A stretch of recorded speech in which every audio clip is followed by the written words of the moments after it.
Let's set up this Garden in Minutes grid irrigation for this raised garden bed in 59 seconds. First, we install the grid. Now, you should do this before you have plants in the bed, but I like to do things more difficult. So, once we pop the plants inside the square grid, then we just fit it into place, put on the second part of the grid because it comes in two pieces, pop it together, and now it's time to get the water connection set up. So, it comes with a riser that you can cut to size, but it also has a filter on it to keep debris out of the system, and then a piece that goes from the riser into the bed, and you can cut that to size as well. You're just going for however deep your soil is in the bed.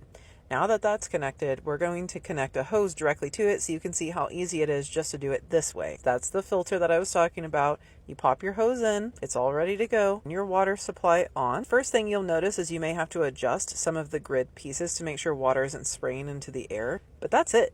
You're literally done. You just irrigated a bed. Now, if you want to connect multiple beds, they sell a manifold and it's adjustable. So if you have some beds that need less water, you can adjust it up or down.